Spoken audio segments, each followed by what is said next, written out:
There is a very good question whether or not Crash is a character that, after the nostalgia of doing the games we've already made, do you take the character and do something new, do something more contemporary that speaks to this generation of gamer? And I don't know. Those words from Naughty Dog co-founder and Nathan Drake lookalike Jason Rubin are relevant in light of the Crash Bandicoot Insane Trilogy, the recent remaster of the first 3 Crash games.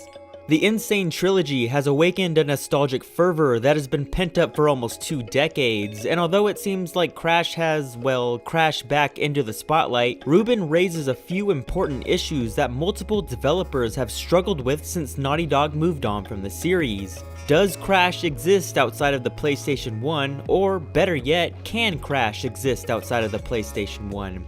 Developer Vicarious Visions now faces those questions, and while we have to wait to see how they'll answer them, we can look to the past, present, and future to figure out what to do with Crash Bandicoot.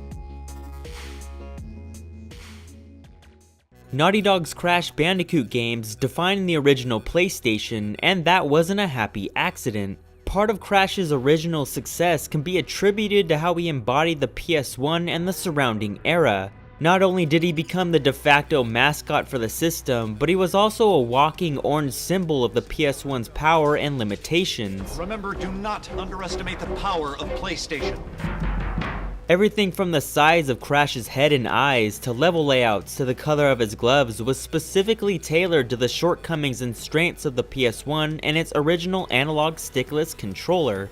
Crash was birthed to take advantage of the PS1 in ways not possible in previous generations, which is something Naughty Dog still does in each new console cycle. Linking Crash so intimately with the hardware and time period put newer developers in a tough spot since they were stuck with a blueprint so intrinsically tied to a specific generation.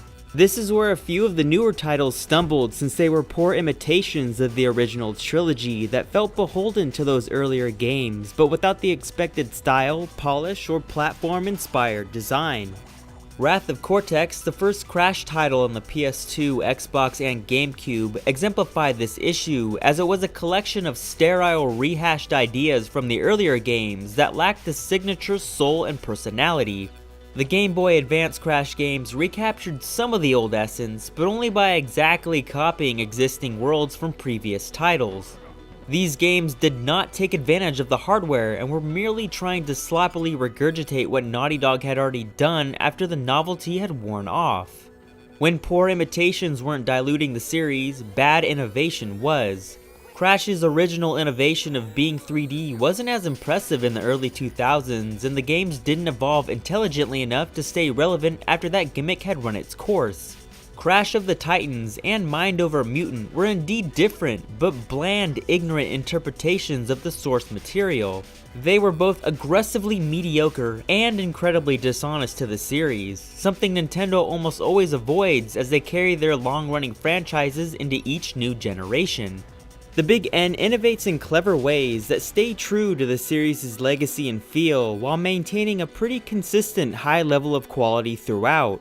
The later Crash games failed on these fronts and felt like corporate products exploiting a once respected name. These botched attempts and the Insane Trilogy open up 2 possible paths for Crash to take in the future: either make a game in the same vein as the earlier ones, or update Crash to something more in line with today's platformers. Vicarious Visions probably knows what made the PS1 entries so good after meticulously tracing them for the Insane Trilogy, but I hope they also realized that his success was as much a time and place thing as it was a polish and fun thing.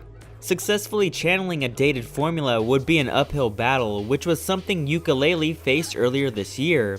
While a decent game in its own right, its dedication to Banjo-Kazooie's old blueprint condemned it to a lukewarm critical reception.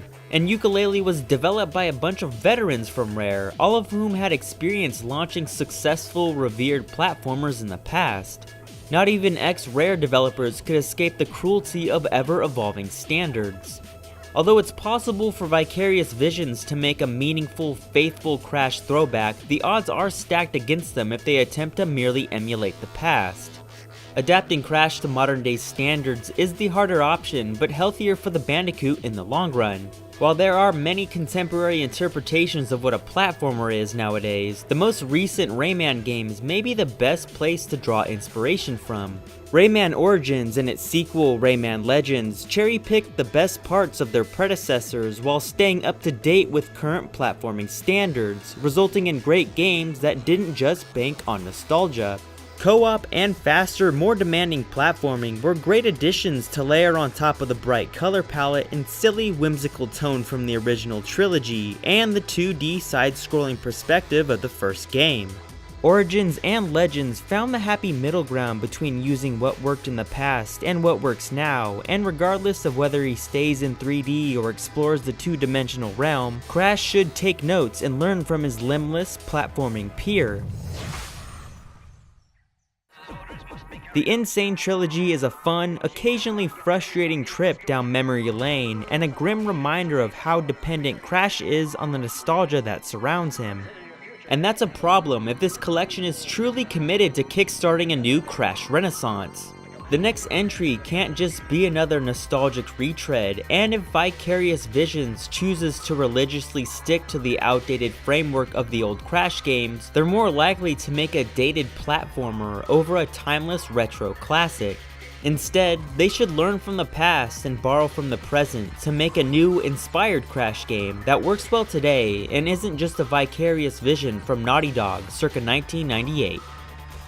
Thanks for watching.